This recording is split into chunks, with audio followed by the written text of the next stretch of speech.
Hi boys and girls! Okay, so we are going to be continuing our read aloud with Wishtree.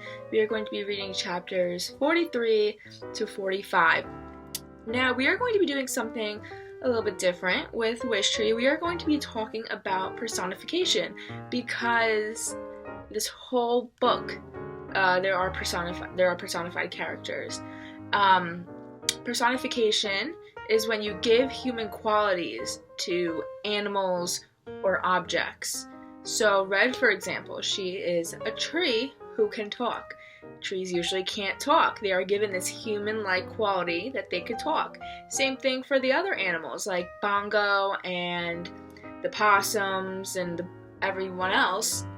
They all can't talk. But they are given this human-like quality in the book. And without them being able to talk, there would be no book, which is why personification is so essential to Wishtree. So I'm just going to go over a few examples before we continue reading, and you guys should be following the Google Slides throughout this process. So I'm just going to give you a few examples that we already know about Red so far. Examples of personification. So the first we already discussed is that she could talk. That's probably the most major example. Another thing is that she also tells witty tree jokes. We know this. In the beginning of the book, her and Bongo go back and forth, how she would make silly tree jokes and Bongo would tell her to stop. Not funny. Another thing is that she has lots of wisdom. She has lots of advice, and I'm not sure if you all remember this, but Bongo likes to call Red sometimes wise old tree because she gives lots of advice. She's older. She's been around for many years, so she has lots of advice, lots of stories to tell. She's very insightful. So this is another human-like quality that Red is given in the book. And another major one, our last one that I'm going to go over with you guys, is that she is selfless. This is another major example. She cares for Samar even when she's about to be cut down. She's not worried about herself. She's worried for someone else. She is selfless. And this is another great quality, great human-like quality that she is given in this book. And again, just to reiterate, these qualities make up who Red is. Just like we as humans have character traits that make up who we are and how we act and how we're perceived to be by others. Red, is very human-like.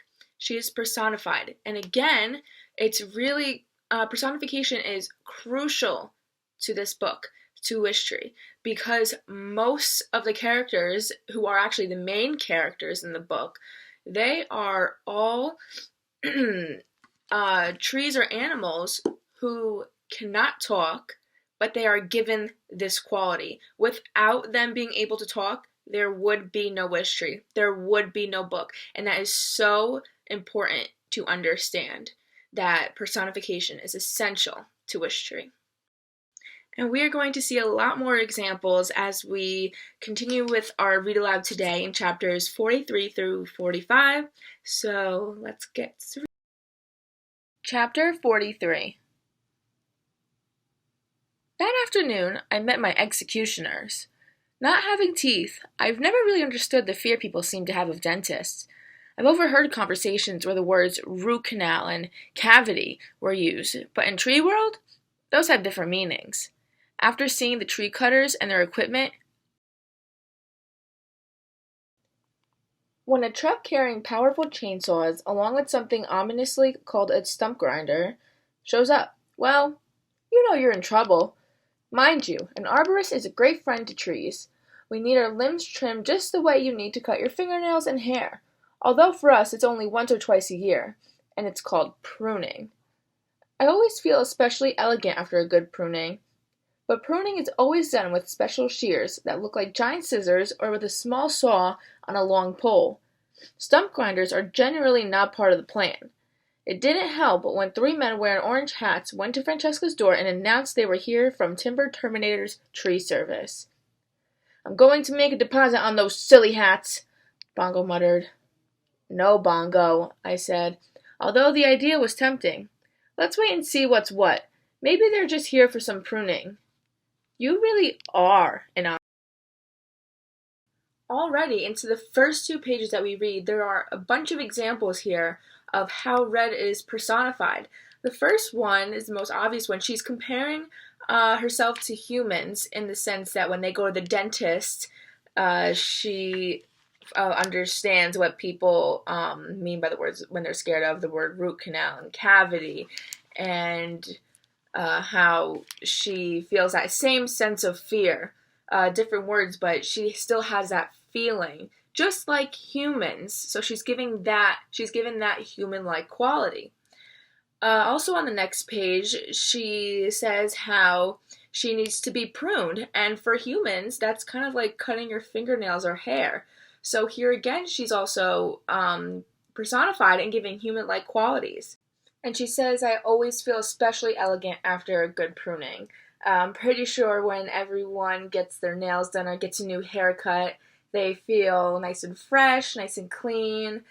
So Red feels the same way. She feels nice and elegant are her words after she gets a good pruning. So again, she's given this human-like quality. Okay? And lastly, at the bottom of the page, which we have been covering this topic a lot, Bongo calls Red an optimist. She sees the positive side of things. This is a human-like quality. The idea of optimist versus pessimist, these are character traits to describe people, and Red is also considered an optimist as well.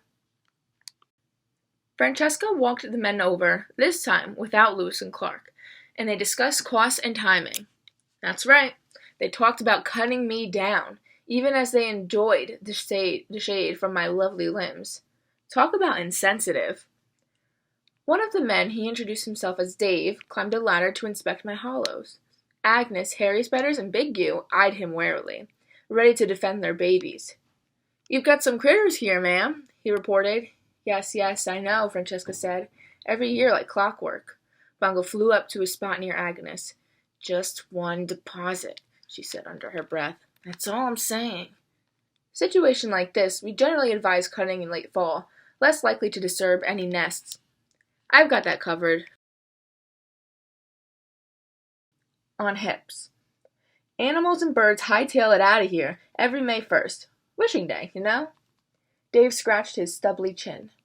Wishing Day? People make wishes, put 'em on the tree. Animals and birds don't like all the noise. If you could do this tomorrow afternoon, the timing would be perfect. You work on Saturdays? Sure do. Dave shook his head. Wishing Day, he murmured.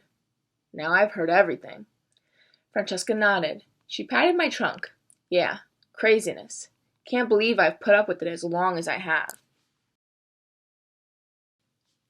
Chapter 44. Early that evening, Francesca stopped by the blue and green houses. My houses. One with a black door, one with a brown door. One with a yellow mailbox, one with a red mailbox. She knocked on each door. She explained her plans for me. Both sets of parents said they understood. They would be sorry to see me go, but it would be a relief to see an end to Wishing Day, wouldn't it? And my absence would mean more sunlight in their living rooms and fewer acorns underfoot. Okay, at least let me make a deposit on the parents, Bongo grumbled. More sunlight? The nerve. How about less oxygen, people? Less beauty? Thank you for defending me, Bongo, I said, but no depositing. Samar and Stephen were not so understanding. They ran after Francesca as she crossed the lawn. Samar pulled on her sweater. You have to listen to us, Samar said. You can't cut down the tree. I can't? Francesca inquired. And why is that, dear? Because, Stephen said, panting, it's alive. I'm quite aware of that, Francesca said. It's a common trait of trees. She paused, peering down at the ribbon around Samar's neck. Why, I know that key, she said. I recognize the ribbon. A crow gave it to me. No kidding. Smart birds, crows.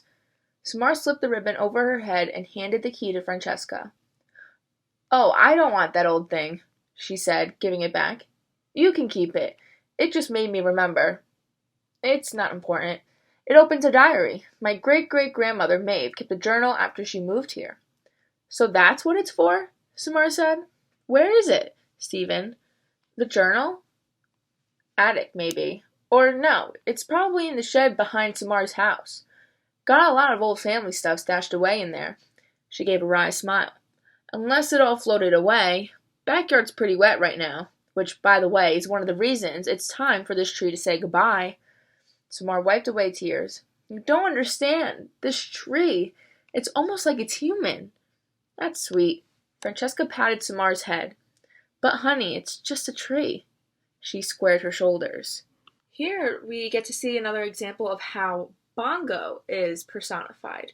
She gets so mad that Samar and Steven's parents don't seem to care about Red being cut down.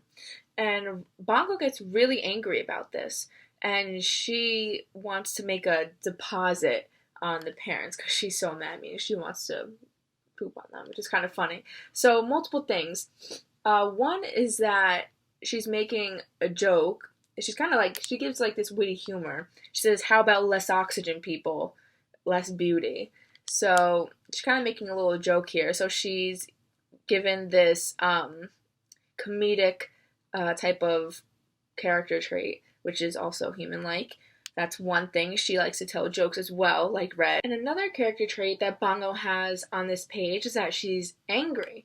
Of course, like I said before. And it's okay that she's angry because she's defending Red, and I kind of agree with her. I would be angry as well. So here she's also given that human-like character trait.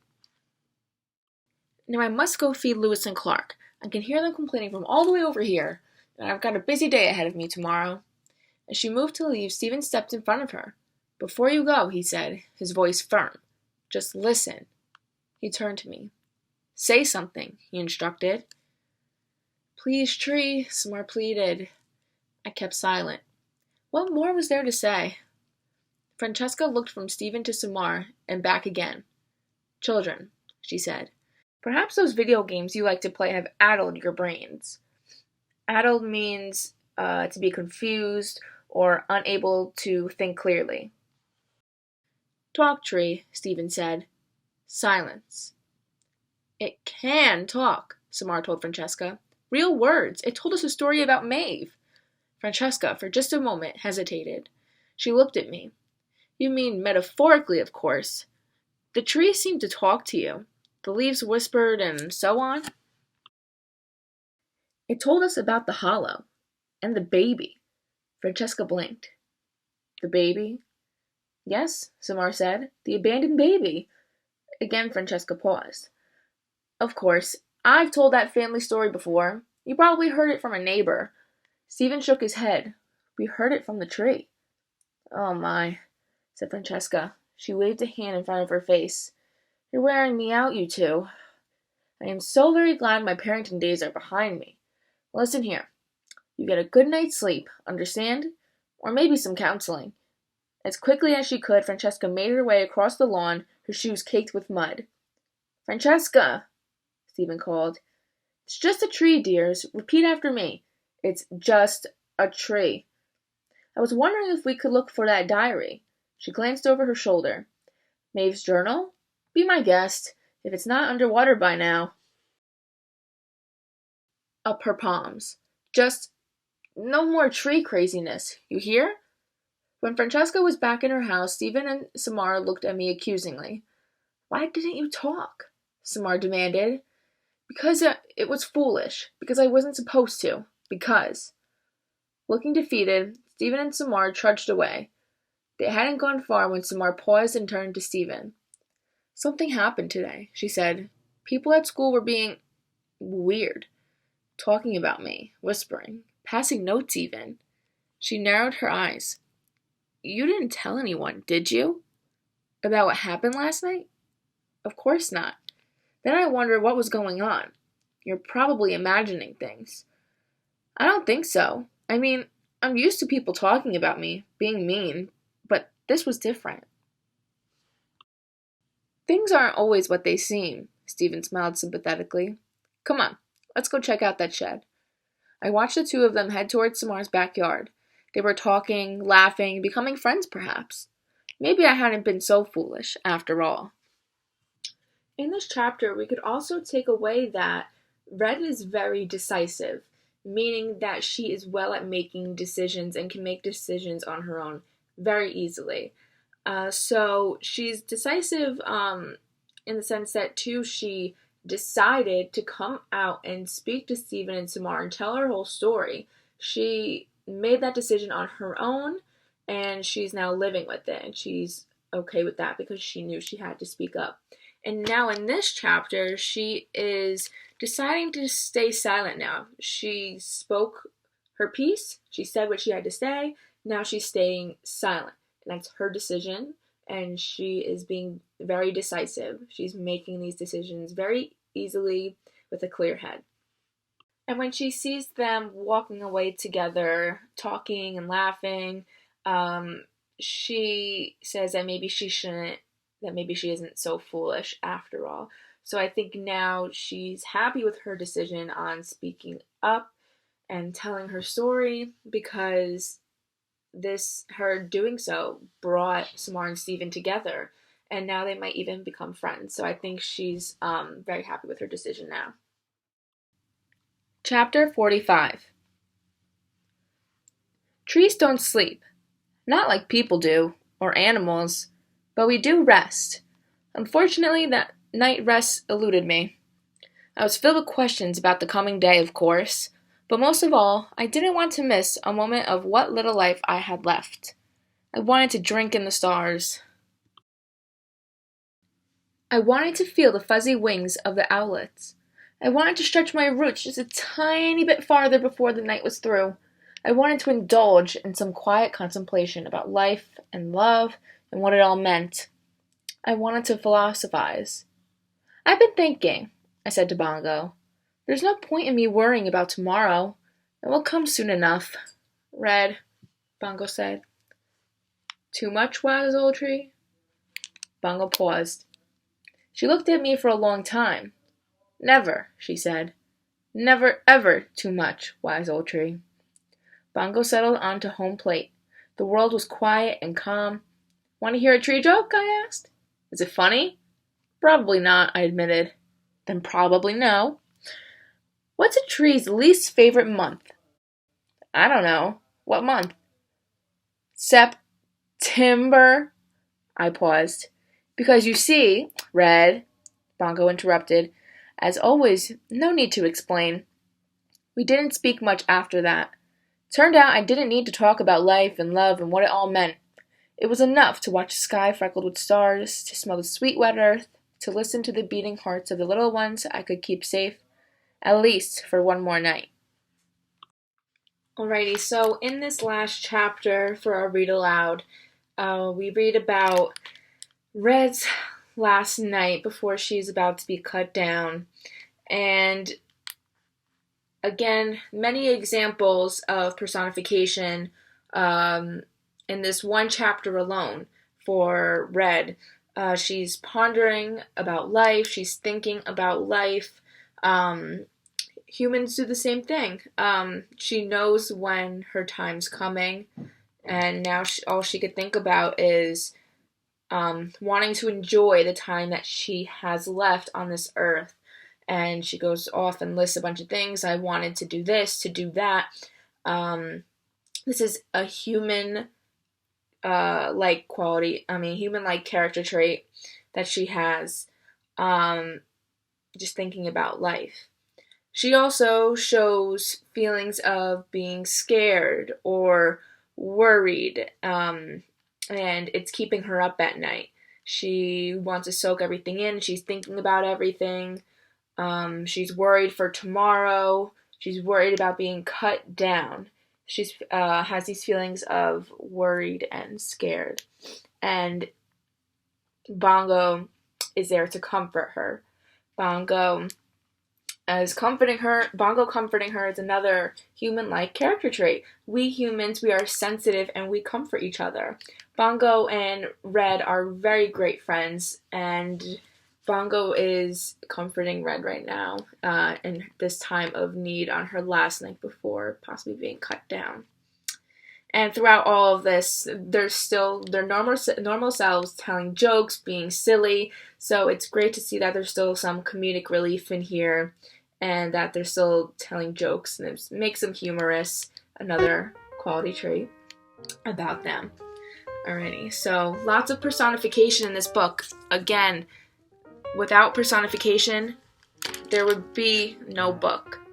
Okay, so just to reiterate, personification is giving characters such as animals and other objects human-like character traits. So the ability to talk, the ability to sing, dance, whatever it is. And Red and Bongo and all the animals in this book are personified and are able to speak for themselves and have their own thoughts. Okay? So that's it for this read aloud and a little lesson on personification. And we'll continue reading on Monday. Enjoy your weekend, and I'll see you soon. Happy reading.